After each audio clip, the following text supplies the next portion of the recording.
Here on the Creative Thinker Podcast, we discuss all theories, philosophy, and thought behind the creative process. And we hope that you find some inspiration along the way.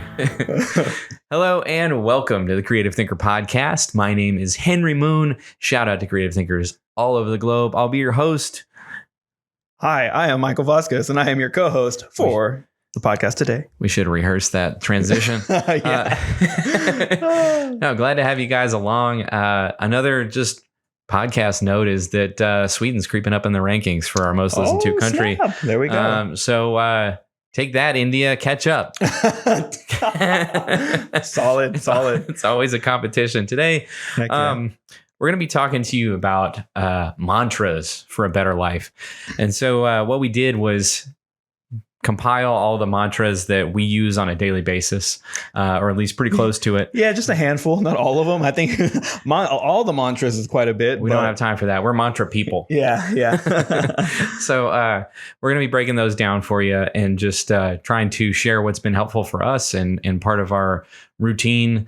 So yeah, let's get into it. Henry, you want to start us off with one of your mantras today? Hell yeah, I do. Focus equals outcome is my submission for the day. At least what I want to start off with. Okay. Focus equals outcome. So like recently, for sure, it's been a huge struggle for me. I just started a new job, and it's pretty labor intensive, and the shifts vary. So it's sort of like I had this rhythm in life, and suddenly it was thrown into chaos. Yeah. No, you know exactly what I mean. Oh yeah. Working at not the same store, but the same company. Yeah. So I lost my focus for what I was trying to accomplish. And so what I've noticed the other day, I had some time off and I was sitting on the couch and I thought, I haven't actually had any outcomes lately. So normally for me, I try to have small, medium, and large projects so that I can be completing small projects as I go and sort of like building myself up with the completion of that task. Yeah, for sure. And something to get excited about and something to remind myself this is why I'm doing it. Like small victories to like keep you going. Yeah, hell yeah. So that's what I try to do. And I was sitting on the couch and I was like, I haven't completed a damn thing. Man, starting a new job is rough, especially like I know the hours you're working, like the closing shift. I think they had you morning first and then they moved you to closing, like that crazy like shift in schedule. It's so tough to actually like get anything done. Yeah. And I mean, it's like there's so many different processes that as you're learning, especially, at HEB, we've talked about it before. At HEB, you're learning so many different processes and you're learning so many different jobs and so many different things that you can fill in for in case somebody calls out. Yeah. That it's like, that just took all of my bandwidth, man. And the changing in schedules of like close, open, mid, whatever. Yeah. Was like just totally wiped me out for that first like month and a half. And so, like I said, I arrived at a place where I was reaping what I sowed, right? Where I didn't sow anything and I didn't get anything back. So, and it was because I wasn't putting that in front of me. And I've been reminded of this mantra again, just talking to Anthony the other week, because he's a very experiential artist and, all his life is about living in his art, in his music. Yeah. And so when he really focuses on living in music, his whole life is music. He plays with so many different bands. He's out on the road. He's doing all kinds of craziness. So, so yeah, when you focus your attention on something, and that's really the meat and potatoes of what this is about, is if you put your attention on something, that subconscious part of your brain starts looking for opportunities in that thing. So like when I'm writing, then I start having a lot more conversations about writing. I start meeting a lot more people who write. I start, being able to form writing groups and stuff like that. It's like putting that energy out in the universe and it's being returned. Right. Nice. It's sort of like if how long was it that I knew Molly before I knew she played piano, right? Like, if you never tell me that you play piano, how am I going to know? How am I going to interact with that part of you, right? And so that's what the focus is outcomes thing is all about. Is I said it wrong. Focus equals outcomes. Yeah. And that's what it's all about. Is like just setting yourself up for the best possible outcome every day. Like I said, reminding yourself that as much as possible. Focus, focus, focus. Yeah, I definitely feel that, especially like you said, like the schedule that we have. Because I go into closing, sometimes I'll go do close, open, close. But when we play D&D, almost every 2 weeks, 3 weeks, I still have to keep my focus on making sure I'm creating what I need to be creating so that when we do get to the table, I kind of create the best experience for you guys. And also, focus, as long as you're checking in on your focus, like we were talking about the list that we have. I have a list of stuff that I have, and working out, kickboxing, my D&D prep is on there, so I can look at it and be like, okay, I spent 3 hours doing D&D yesterday, D&D prep yesterday. I do need to spend some time getting my workouts in, trying to get my run in, trying to do this, that, I've done workout D&D and now I need to do my chores, so that kind of helps me focus on the outcomes that I want. So I really like that mantra. That's a really dope one.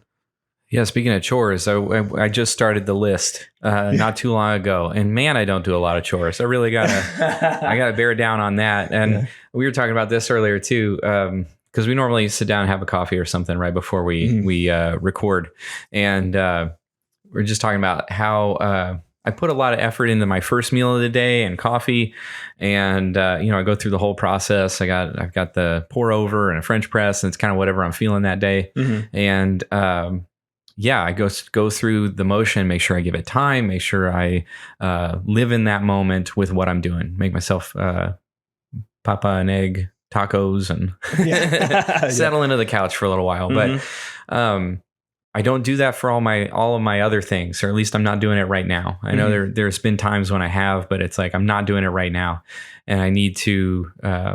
Along with those chores, right? Like I need to get my business and get it done, make sure that my priorities are in the right place, and that I divert more of my attention to what needs done rather than the fun thoughts that we get to have if we get lost in our own mind. I'm definitely that kind of person. Obviously, I started a podcast, but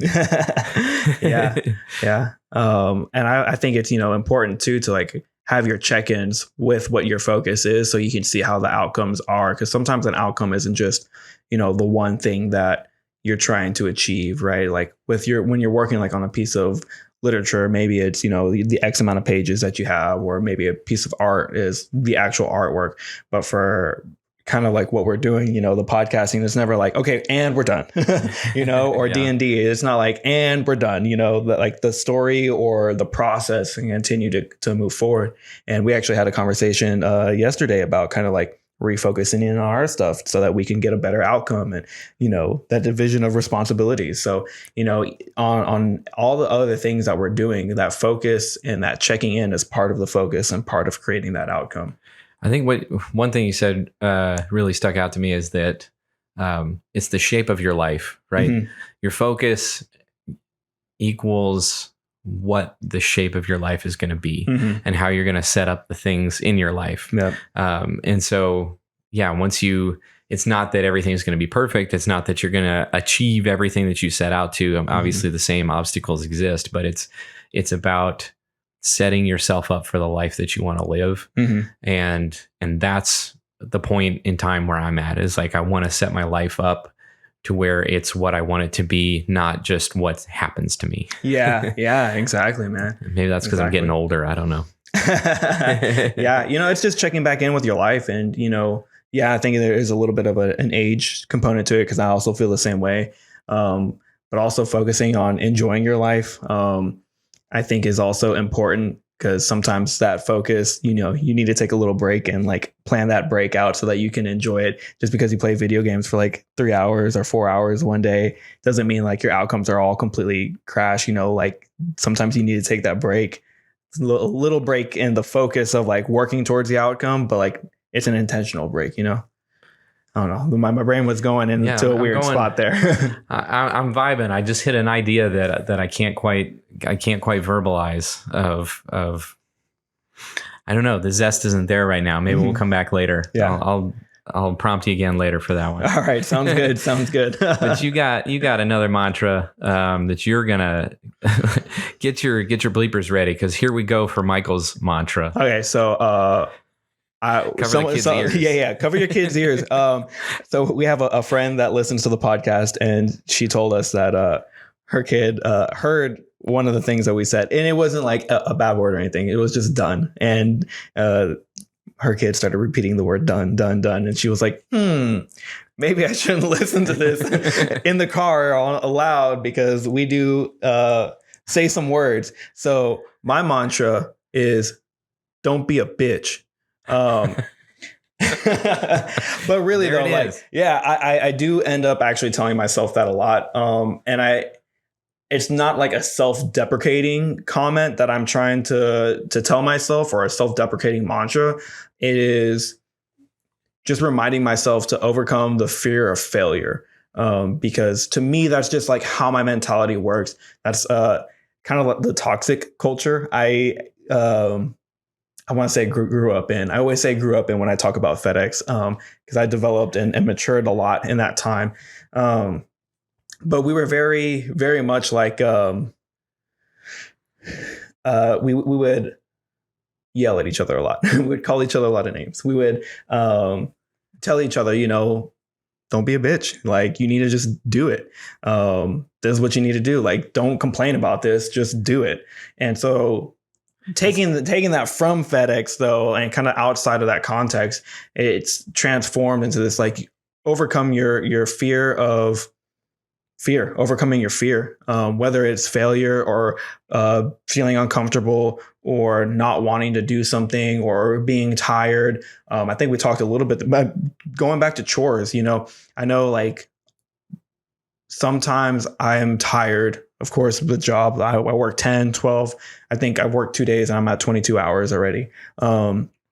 And so, yeah, when I get off of work, I'm tired, but there are still things that need to get done. And I got to figure out how to do my schedule so that I can still, because we're going right back from a pretty intense D&D session into another pretty intense D&D session, especially on my end, that if I don't prioritize like what I need to do, then I'm going to, some part of my life is going to start slacking. So I have to tell myself, don't be a bitch. Go and vacuum. Don't be a bitch. Go and mow the yard. Like, you just got to do it. That's really what it is. It's just like, go and do the thing that you need to do, whether it's your creative process, whether it's taking care of yourself, whether it's your mental health, whether it's your physical health. Like, just go and do it, because that uncomfortable moment that you live in it's going to keep you staying uncomfortable. If you're not feeling good about yourself, like, try and do something to change it. Again, like, it may have stemmed from like a place of self-deprecation, but now it's come to this place of like, just overcome. It's this kind of like warrior mentality of like, don't quit. Like, I'm not going to give up. I'm going to keep on moving. I think, in our conversation with our interview with Paul that will be coming out soon, he talked about, how he's overcome some things, and he was just like, I didn't want to quit and just overcome it. And he, used better words, but yeah, I equated that to just like, don't be a bitch, just do it. There are things that you need to do. You need to take care of yourself. You need to walk, or exercise, or whatever your physical activity is. You need to do these things. But why aren't you doing it? Because you're tired? Okay, well, if you're tired, you're going to stay tired. It is kind of like where I feel like that. If you're unprepared for whatever, then you're going to stay unprepared if you don't do it. If you wait for that moment of inspiration to hit, then you're not going to be able to like actually make something worth making. Maybe you will, but it's not going to be consistent. It's like, yeah. I mean, first of all, be sure to check out that interview with Paul. It was great. It's the last Monday in May. Yeah. All our interviews we tried to do last Monday, except for Anthony's, because I've been trying to get Anthony on the program for like a year. And finally our schedules worked out. And I think that one came out good. Sorry you weren't here, but super bummed to miss it, man. That was if you're listening now and haven't listened to Anthony's interview, listen to it after this. But it is a really, really good interview. Again, super bummed to have missed it, but yeah, like you said, I had some family stuff going on. Yeah. We're happy you're back. But I feel like the don't be a bitch mantra is about denying yourself an excuse. It's about, not allowing the part of your brain that starts chipping away at your motivation. So it's just like, what is that? Thought stopping, that same sort of technique where it's like, just telling your brain, no, I'm not going down this road. Yeah. Is thought stopping. I mean, obviously very descriptive, the title. Yeah. Right. But it's the same thing. It's like, don't go there. No, you don't have an excuse. We're doing this. Right. And like you said, it's that warrior mindset, but it's like taking control of your physical self, because there's always a part of us that is, up here in our mental space or, the spiritual space or whatever. And it's like, if you don't take control of your physical form, it'll take control of you. Yeah. And there's always sort of that dichotomy and war inside of us. And this is that. It's saying no to the physical self. Yes, we are turning down immediate reward for long-term benefit. Exactly. And I think also, like, as a caveat to that, because I know I've talked about this kind of mentality with my wife before, and she's like, well, like, think about this, think about that. I'm not saying like every day I'm doing all those things. Sometimes you have to, like you said, you take an evaluation of the outcomes that you want.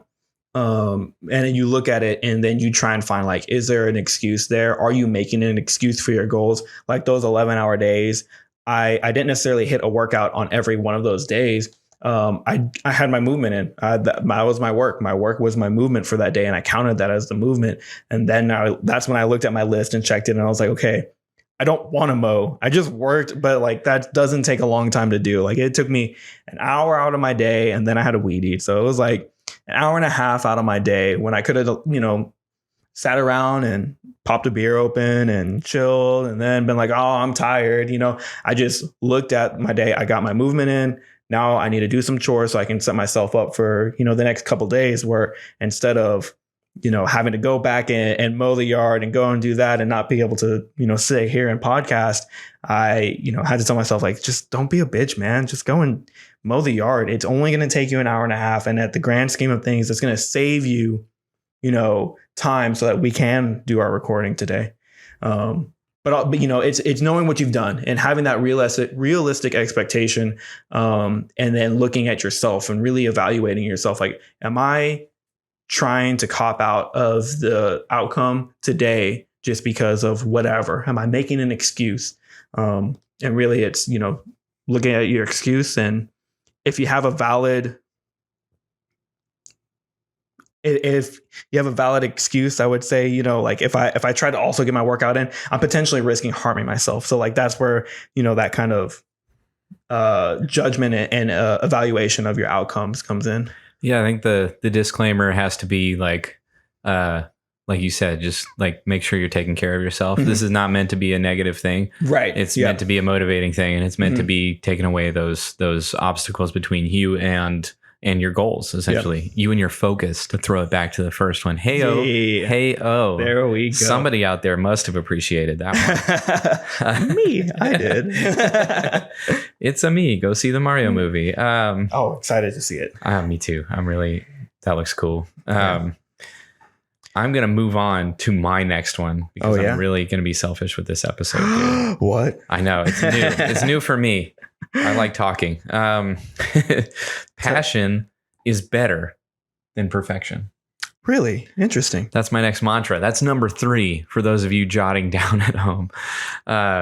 Anyway, passion is better than perfection. So all this means, again, pretty self-explanatory, but all this means is that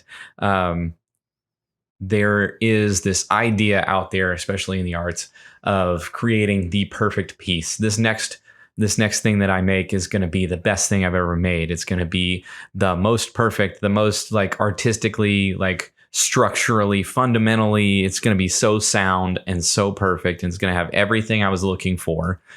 And not only that, I'm never going to fall out of love with it. I think we're all familiar with falling out of love with our own work.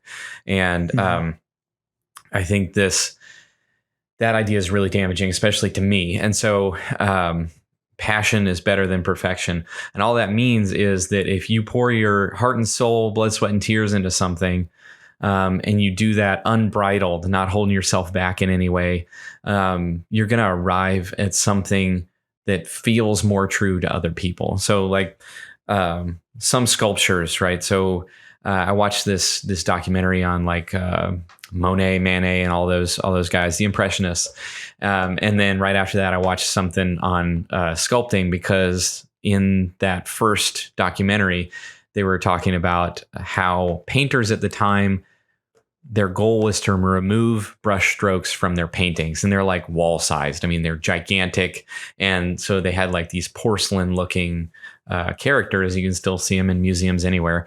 But the art that came out of the time was the Impressionists, right? The art that stuck with people was what they were creating, because they did it with passion, and these people were trying to reach perfection. And perfection doesn't grab us because it doesn't exist in reality. We can't arrive at it. It's not a place that we've inhabited. It's not a place that we've spent a lot of time or looked around at, or like our emotions can relate to. So when you do something that is really passionate and driven, and this is you in that moment, it's much more impactful to other people. I was listening to NF put out a new CD, and he's got this song about, I guess his mom passed away. I didn't know that, but anyway, he's talking about that, and talking about like what was it like to get to the gates. You know, she was like a drug addict, and from what it sounds like, just listening to his music, I don't try not to get too invested in celebrities, but but anyway, he wrote this song about it, and it was like, as soon as like the first verse was done, I'm just crying. It was just like, yeah, this hits home. My mom's still living, still in good health, as far as I know. So thankful for that. But just hearing those feelings that he had about his mother that were very honest, impacted me so deeply. And I don't think that is because that song is perfect. Anybody in the world, it's so easy to have negative opinions. You could pick it apart and say, this is bad, this is bad, this is bad. So easy. But it hit me immediately. Like that's that impossible connection we talked about with Anthony. Again, that was a really good interview. He's a very, anyway, with it kind of guy. Sorry, I'll let that interview sit where it is. But anyway, that it's just like that impossible connection that you have with your listener, because you poured your heart and soul into this, that it's like, theirs is out there waiting to hear what you had to say. And I think that's such a beautiful thing. And I hear too many people talking about perfection. So that's, I honestly, when you said it, I was like, man, I really don't know like how much of that mantra I agree with, because I do think like at certain points that you can achieve the feeling of perfection, but I think that's more like finding the zone. But when you describe it that way, like it really makes a lot of sense. Like I understand that, and I can relate it to like, as always, relating it to D&D and being able to say like, man, my D&D as a dungeon master, my world building, not perfect, definitely not perfect. If you look back at, if you remember, because you were sick one day on like one of our early sessions, and I described, this 3-story like bar and tavern place, which you ended up buying in the campaign and is now a 1-story building. So, things change and my world building changed. But what we remember is like the passion that I put into it, like that's what brought us all back. Like the passion that we all brought to, being around each other and being willing to create this amazing story. The passion is much better than us getting the rules right. And, me just being like, whatever, it makes a good story. So let's just go with it, So I now I hear this mantra and I'm like, yes, wholeheartedly agree with that. And that's like we were talking about with, again, the Paul interview, end of May. I just keep referencing the interviews. There were such good conversations. Yeah, absolutely. But he was talking about how, not to give too much away, but how he shapes brisket. He's a pit master. So we're going to be talking about barbecue. But it's really artful. He's very well spoken, and it's a good interview. But he's talking about how like the repetition of cutting through brisket, eventually he sort of feels where the knife is. He feels the resistance. He feels, like how to take this brisket apart. And that is indicative of the fact that there is no such thing as perfection. Each brisket is different. Each moment you arrive in is different. Artists to artists are different. And we may try to conform. And I find that when we conform and are able to mimic other people, there is a loss there, right? You've taken yourself out of it. And some people make that into an art in itself, like mimicry, or there was a guy who did impressions for a while that could do like 60 people or something. Yeah.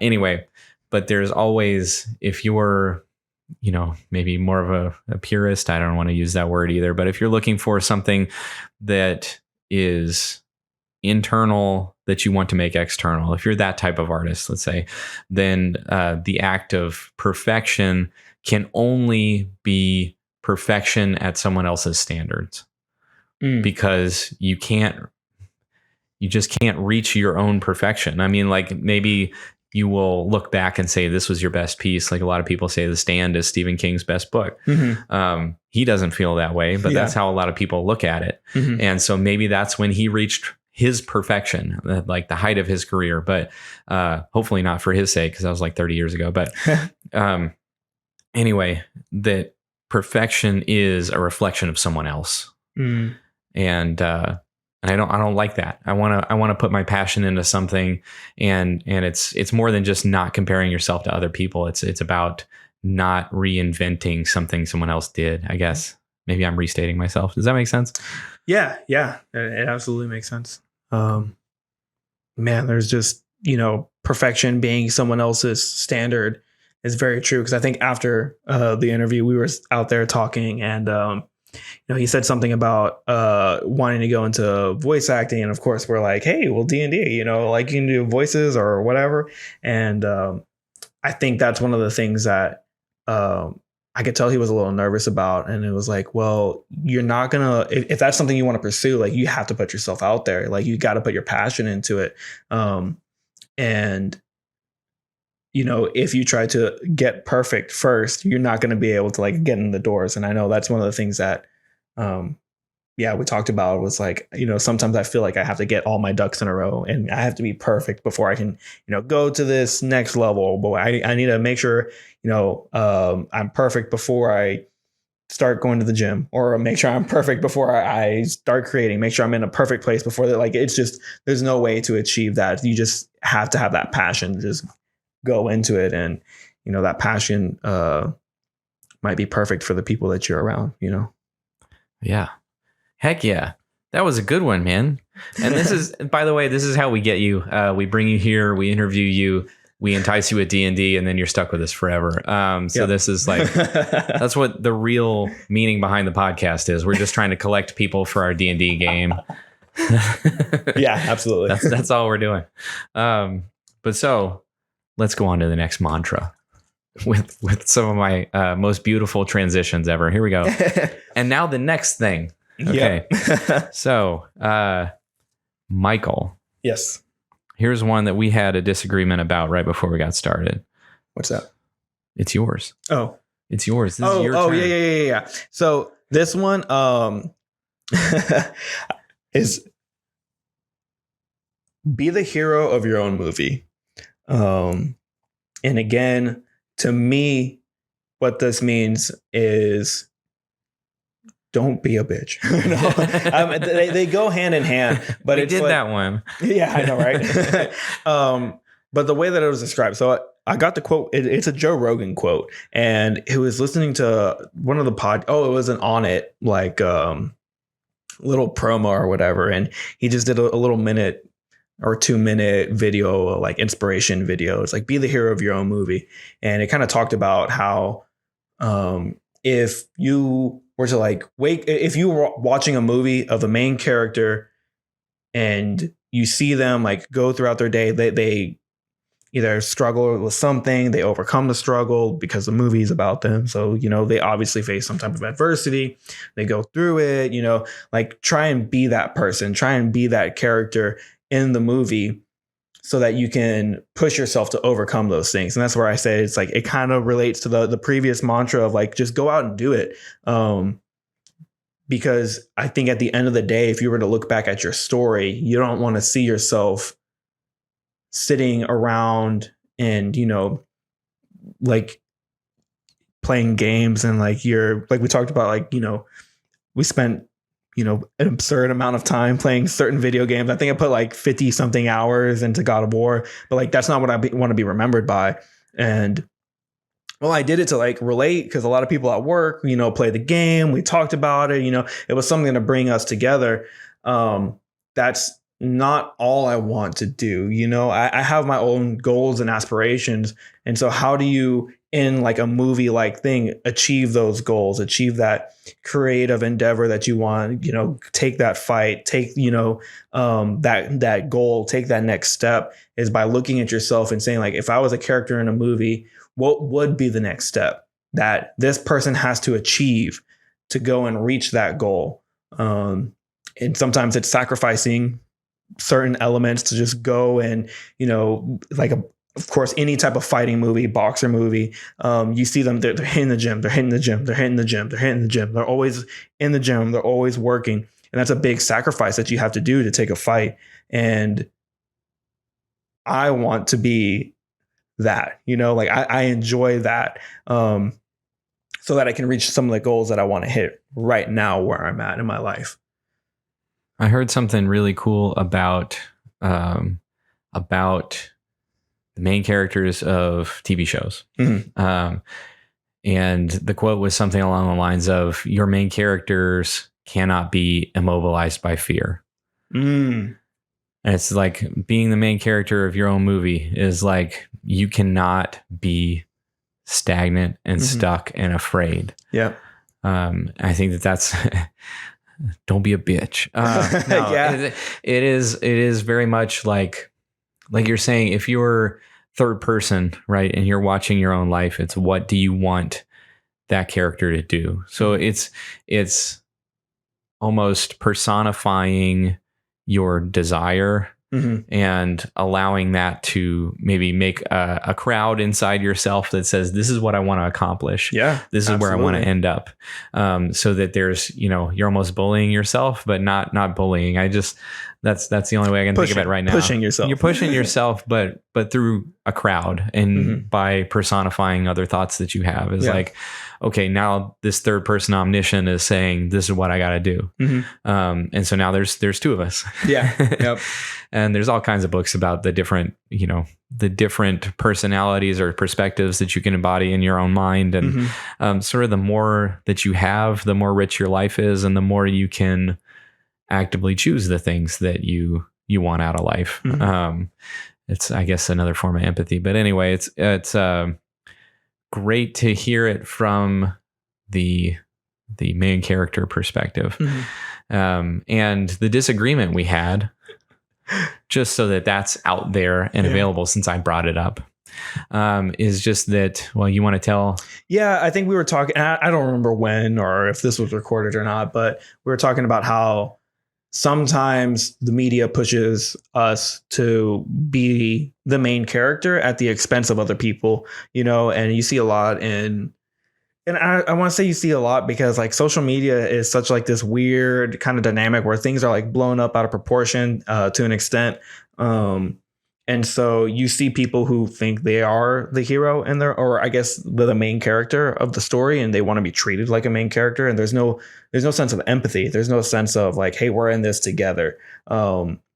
Because at the end of the day, if I was like this, I'm the main character of my story, so this podcast is mine. Like, okay, we're obviously going to have a disagreement, right? Because you're doing a lot of the work, you're doing a lot of the heavy lifting. And so for me to come in and be like, well, I'm the main character. Well, no, you're not. And I'm not going to have you back, So like there's a lot of people out there who have that kind of selfish attitude of like, this is my story. And so I deserve to be treated like such, and I deserve to have this, and I deserve to do this. No, that's not how my thinking is. And that's why, like, when you said it, I was like, yes, but no. Yes, but there are other things about it. There's caring, there's empathy, there's understanding where people are at, understanding you can't do this life alone. Well, it's sort of like everything, right? I forget, there's some governmental quote that's like, that good men in any society will thrive and bad men in any society will crash, right? Yeah. Something along those lines. And it's the same deal. It's like being the main character of your own story. If you're being empathetic and taking other people into account, then that's usually fine, right? But we've all, I don't want to say we all, but I'm sure all of us have at least an example of someone in our lives that was like, I am the main character of my own story. And you can see, like, I met this guy years ago who I won't give any personal details about, but it was him, wife, 2 kids, and was training for this big athletic event and had been for the last like 6-7 years. He did it every year. Yeah. And it was like, he was 100% like type A, like, this is my story and everybody else is in it. And them as a group, everybody looks sad except for him. Oh, man. You know, so it's like, there's always that point, and when you're tipping it over, when you start taking yourself into account more than other people. And that's of course not what we're espousing. Yeah. And that's absolutely. I think where we missed each other. Yeah, we honestly hadn't even talked about like that kind of different perspectives on that kind of same quote. Whatever the quote was, that's why I was like, I don't know. But we're better for debating it now. Absolutely. And I think you said it perfectly. Like, we're not, there's a lot of empathy that you got to go through. So he's laughing because we have a shared Google document. So is that saying I'm passing notes on this? Love it. I said, don't be a bitch. No. Right. He just highlighted my quote. So last one before we get into, not the last one of the episode. So don't leave early. Don't you do it. There's so much great content coming. I want to talk about like what inspired us this week, dude. Let's talk about that real quick. And then we have 2 more mantras after that. So buckle up, get comfortable. Make sure the baby's car seat is buckled in. Yeah, probably listen to headphones on this one. Yeah. Sorry, Madison. Yeah, you don't want them saying fuck on the drive home. I'm not going to give her any warning on this podcast. I'm not going to put the explicit filter on this. We'll get everybody. That's funny. All right, Henry, what's been inspiring you recently? Or this week, rather? Annie Leibovitz. Anybody who does editorial photography or follows Vogue in any way, shape, or form, she is the GOAT. And she's just an amazing photographer. And the team that she works with is really good too. So, I mean, it's like, the pictures she puts out are just amazing. And she just, Vogue just published her shoot. It's called Celebration. And it's for Vogue, and it's the Karl Lagerfeld collection. Sorry if I mispronounced that, but it's this beautiful space that looks like it's under construction. It's a lot of shades of green, some big, I guess they're copper horse statues that the models are stood beneath. And Annie Leibovitz always has great motion in her photos. There's always wind, and like the fabric is always a character in her photos. And I think that that's so cool. I mean, there's a million reasons why she's amazing and is the person that everyone knows her to be. But yeah, that one shoot came out and I was like, dang, I got to take some more pictures, man. Yeah. It's been a while. And it's like, that's just inspired me to want to work. That was a good shoot. Way to go, Annie. I know you're waiting to hear what Henry Moon thinks on the Thinker podcast. You're welcome. I love your work. Nice. What about you, Michael? What's on the inspiration train for you, dude? So I'm trying to look up real quick so I can give them the appropriate shout out. Ooh, do I need to vamp for a little while? No. You're good. You're good. Man. I love vamping. If I can't find it in the next 3, 2, 1. All right. 1. Whatever. So one of the things that's been inspiring me this week, honestly, has been D&D miniatures. I found this shop. I want to say they're called Lethal Shadow, which is a dope name, right? Yeah, that's super cool. Great miniature selections, very quick delivery time because I ended up, Yep, there we go. Lethal Shadows. Shout out to Lethal Shadows. They have some dope miniatures, man. Super dope. If you're into minis, like I said, very quick turnaround time for unpainted, and super just different, you know. So I was just going through, Henry's looking at their selection, so I was just going through some of these and I was like, man, this is really just like sparking imagination, and it's sparking creativity, it's sparking storytelling. Like, how does this I think I ended up getting I ended up getting a couple of them, and one of them was like an armored wolf, and I was like, ooh, I like that. I like wolves. It's armored. Like, what story point can I make out of it? And when I look at pictures and I look at miniatures, those really inspire me to help push my story along. And for me specifically, I got a mini that I was like, man, this is awesome. This is exactly what I was looking for, and I didn't even know I was looking for it, you know? And so sometimes like that inspiration just hits through the most crazy things. I was so hesitant at first to buy it because it was on my Instagram page. And I was like, am I getting scammed here? Am I going to pay for something and that's not going to work? And like I said, the turnaround time, I think, was maybe 3 or 4 days. Wow. And I ordered on the weekend and got delivered. I mean, some can be like 6 months. I mean, yeah, exactly. That's what I'm saying. Amazing. Like, sometimes, like, no fault of like any Etsy owner, but sometimes I've gotten stuff on Etsy and it's like, okay, a month, 2-3 months, you know. I think I ended up getting like a dragon for one of our big boss fights, and it took about 3-4 months to get to me. And this, I mean, didn't we already pass the fight once you got it too, or is that no? That was something different. That was something different. But I used the same miniature for like 3 different fights. But I wanted the one that ended up coming. That was a part of a Kickstarter, so I didn't really have any. There was nothing I could do about that one. But yeah, so it's super awesome minis, and like I said, that really inspired me to just continue to create stories like that.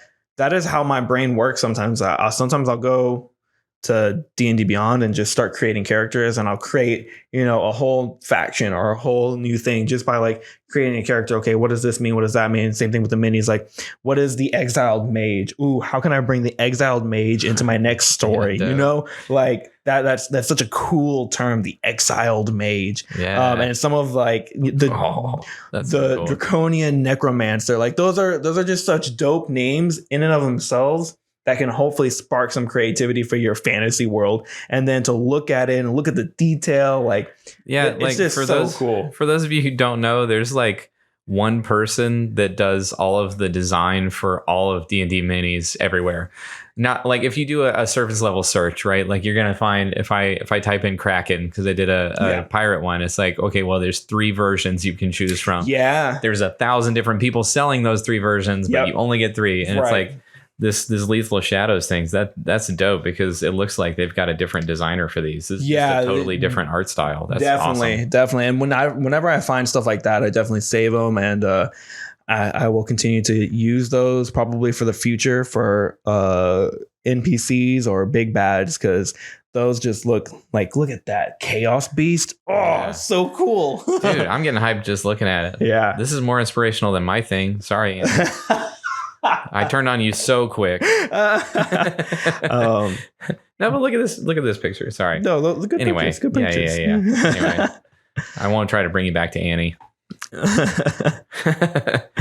So yeah, that was my inspiration. I ended up, like I said, getting some of them. Just it helps to have, and this is just me personally, as the RD&D style, I like to have the miniature or a picture of something so I can show you guys. So as well as using our imagination, you can see some of the immersive elements that are there. It really drops you in nicely too. I mean, it's like we'll have the you always give the verbal description and then show us the picture, and then you take out the mini, and it's like, oh, sweet. Like every step of that was awesome. And it's like you know, the bigger the evil, the more introductions we get, and it's like, it's so cool because it just gets bigger every time. You're like, what? Yeah. Anyway, whatever, not to zone in on that too hard, but lethalshadows.com, I'm bookmarking that right now. Heck yeah. Yeah, that's dope. And back to our mantras. Back to why we're all here.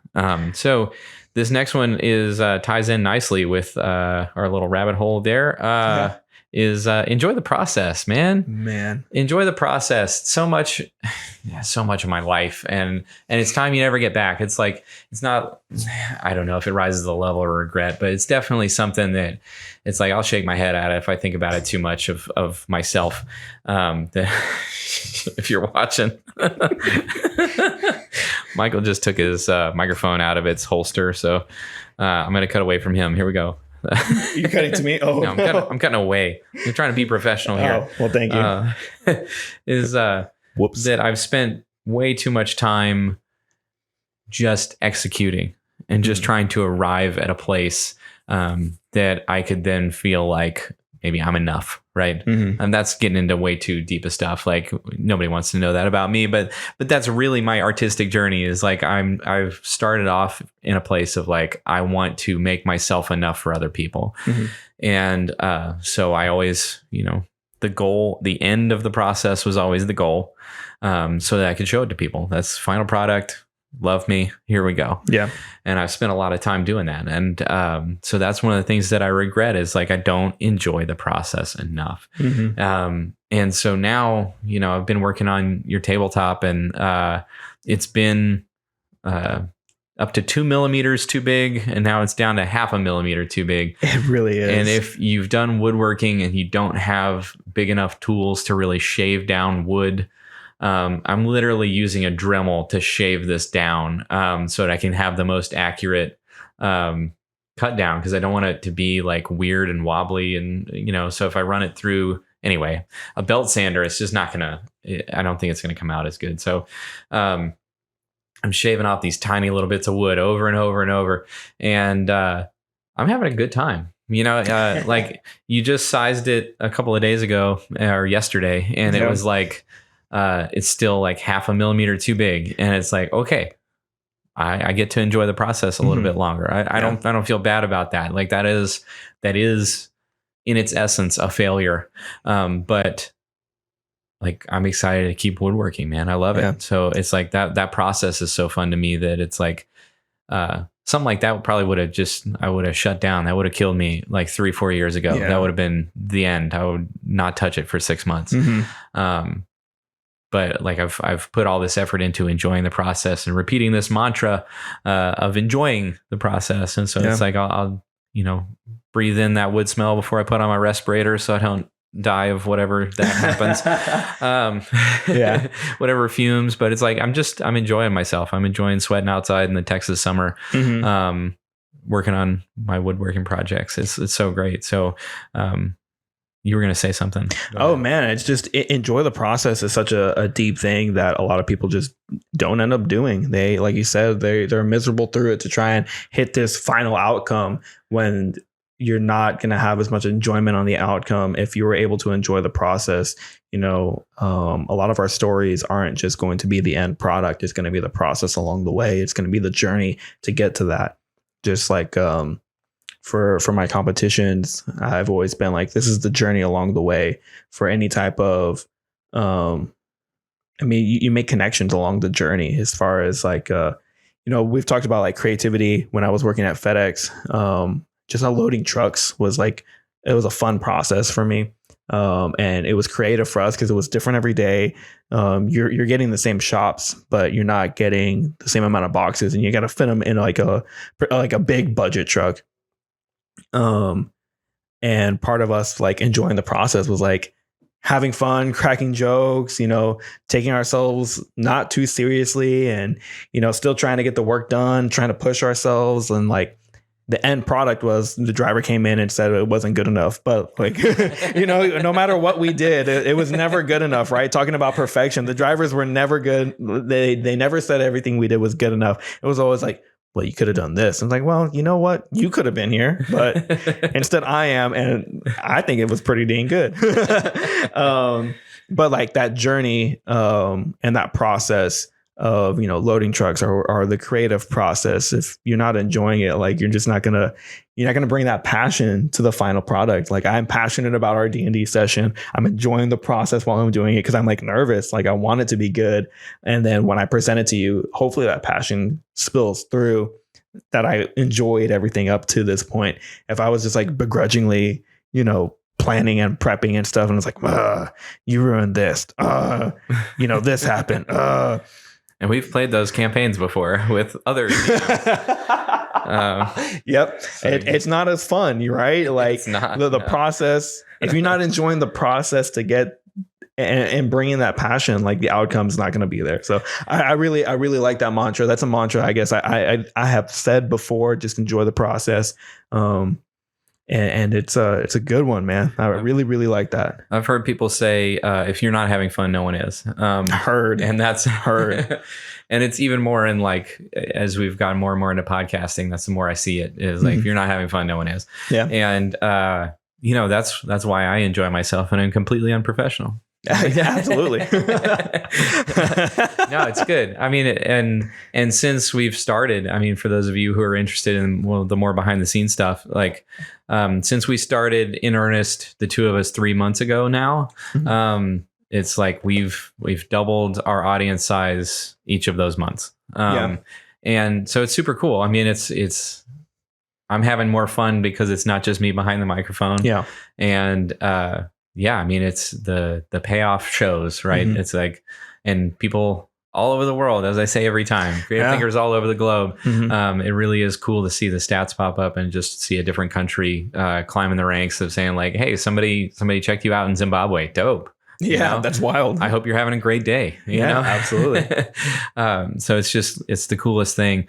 And we're having a blast. I mean, this is every time we record is like, it's so much fun. And it's like such a nice break from the everyday life. And it is, man. It really is. Like, like I said, I try to push everything earlier in the week to get it done. So like we could enjoy this time together. Even, yesterday we were here, but I was like, you know what, instead of trying to push through like, being tired and then taking that evaluation and everything we've been talking about, I was like, dude, let's just do it tomorrow. Like, we're going to be better tomorrow. I'm going to be more passionate about it tomorrow instead of being like, I've been up since 12 midnight and it's 6:30 right now. I'm tired. Be looking at the clock on when I need to leave. Like now, we're vibing here and it's fun. We're enjoying the process. Thank you for listening to us. Thanks so much. And if you feel so inclined, for less than a cup of coffee, it's like my favorite like NPR "We Need Money" line. Yeah. It's like for less than a cup of coffee a month. But you can go to the podcast page anywhere you listen and sign up to be a contributor for less than a cup of coffee a month, and we really do appreciate it. It helps us out in a big way. Absolutely. But yeah, even more than just having fun. Yeah, there's a wink for the people online.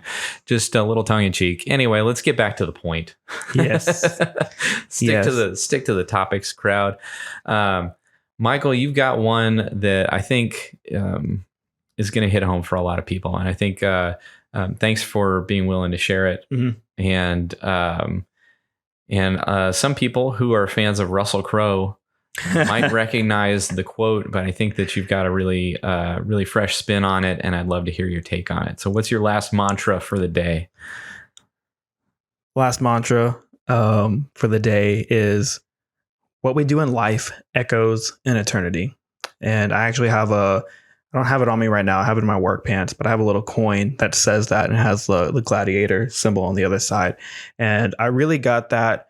And it really means a lot to me now because it's the quotes from Gladiator. And it was a movie that my dad and I both for a very long time said was our favorite movie. We enjoyed watching that countless times as I was growing up. And of course, my dad passed, I guess like a year and a half ago now. And so it's just, it means a lot more to me now, right? Because now his life echoes in my life. And so really what I was thinking about when I say this mantra is like the sum of all the little things that we do in our life matter not only in our own lives, but the lives that we interact with, the lives of the people that we love, the lives of the people we want to inspire.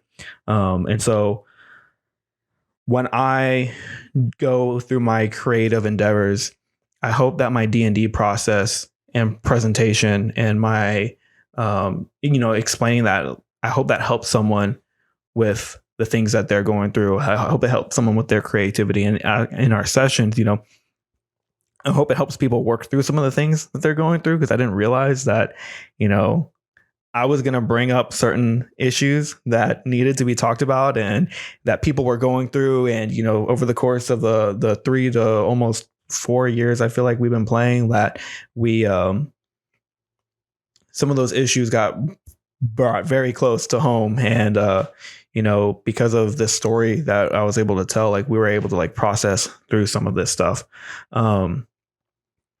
But also, since my dad passed, that's one of the things that I'm just a lot more aware of is our actions echoing, and his actions that he did for me really created me to be who I am right now. And I have a different mindset on life, and I hope that I'm able to tell other people and give other people little nuggets of advice on what they need to do or how they can do something.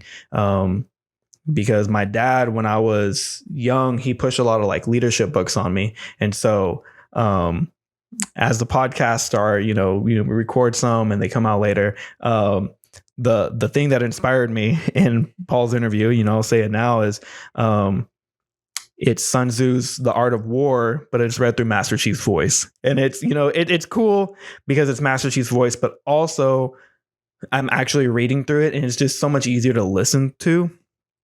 And listening to it, it really, really clicked that like, oh, this is why my mentality is different, is because these are the types of books that my dad pushed me to read. We read leadership books. We read, I would say like military strategy books.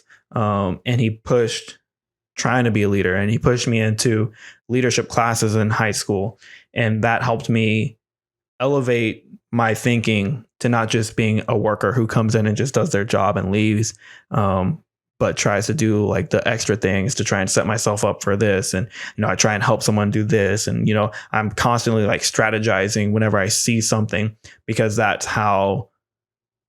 what I've been taught to do. And that's what my mental processing is, not necessarily seeing things like a battle, but like, that's what you can kind of get that perspective. Is like, if you look at life, as a battle, like what are the plays that you need to make? Where are the weak points? Do I need to go to those strong points? How do I turn this situation around?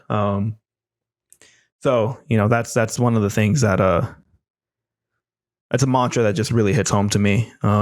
Especially like, in leadership position, like at FedEx, I was in management, and at our local grocery store, everything's better. Yeah. Yep. I'm on the leadership team there. And so a lot of I have a handful of discussions with guys and training. And that's where my strong point is training, because I have this mindset, so I know how to do it. I know what the expectations to give them. It's very like almost regimented, but it's like training is more than just a job, but it's also life. And I'm lucky to have a manager now who, when my dad was going through stuff, he is like, my dad passed away with like recently as well. So let me like take you under my wing and let me kind of give you life advice as well as work advice. And, he really helped me get that work-life balance. In a way, it doesn't seem like it this last month, but he really does try and help me out with my work-life balance. And, I can really go to him if I need something, especially if it's, pertaining to family, because he's like, hey, I've been there. That situation that you're going through right now, I know what it is. I've been there. And so I can help you through that. And then come to find out, he is also very much into like this kind of stuff. And, as far as like battle strategies and things like that, and, into like historical culture and history. And it was like, look, and he has this super dope Aztec painting, drawing. He was like, yeah, this is pencil. I was like, what, dude, this is amazing. So like, I want to pick his brain a little bit of like how he got into that. But, it's, I now see like, okay, that makes sense why he thinks things through like this. I love encouraging people to drop the little nuggets about art stuff. It's like I'll share a little bit here and there. It's like every couple of days, like, hey, this is something I'm working on, and then they'll come back with, oh, here's something I did. Yeah, and it's like, oh, that's the best. That's the best feeling in the world. But, absolutely. to your mantra, what we do in life echoes for eternity. I feel like it's the separation in my mind is from like there's another mantra I've heard that's like basically like focus on your legacy, something along those lines. I'm misquoting it, but I think that one has always rubbed me the wrong way. And I feel like what works for this one is that it's not focus on your legacy, because I feel like that puts your attention on after you're here, which again leads you to not enjoy the moment. And so I think it's more about the fact that it's not whether or not you have a legacy. You do. Right. It's just whether that's going to be good, evil, or somewhere in between. And so knowing that, a counter what culture tells you, the modern and past world tells you, you matter wherever you're at, whatever you're doing, you matter. And you will have a legacy, and that because that is how important people are. Is no matter, of the 7-8 billion people, and if there was another 100 billion, they would all individually matter for the same reason, and still they would have a legacy. And that I think is a beautiful thing, and that's a not a pressure, but a necessity of life to take it seriously and to apply yourself and to work hard. And thank you for sharing that story about your father, because I mean that's a beautiful thing that he's left behind is this larger than life memory of, maybe this is like a different understanding of him every time you think of him, and a different appreciation you get to have. And that's obviously not better than the real thing, but it is an amazing relationship you get to have after people pass. And I think that's really cool. Yeah, absolutely. And that's what your legacy is. It's almost, if you do it right, in my opinion, it's a comfort to those people who miss you. And I think that's a beautiful thing. So thank you for sharing that. Yeah. Well, do you have any final thoughts, or I can wrap up here? No, these are some awesome mantras. I mean, these are just a handful that we, talked about yesterday and kind of finalized today. Like, yeah, these are the things that we tell ourselves. Definitely, if you as a listener, want to share your mantra, like, reach out to us, let us know, because from that we can continue to talk about, other things, and get funky with it, get real with it, get deep with it. Like we kind of hit every point of that today, but these mantras they're so amazing. And it's nice to hear, your framing of a mantra that maybe I don't necessarily have, but I use that idea. It's awesome. It was awesome. This was a really, really fun podcast. And the reason, it was, but the reason we're here, and not just having conversations in the living room, is because we enjoy getting to know you guys, and that's the point. Is we're trying to build a community of creative people to support and build each other up. So part of that is that we drop questions on all the episodes so that you can go answer, and we'll put what mantra is your favorite mantra on there. So please share if you feel so inclined. And as always, we appreciate you guys being out there. Shout out to creative thinkers all across this wonderful globe. We'll see you next time. Take care. Bye. Bye.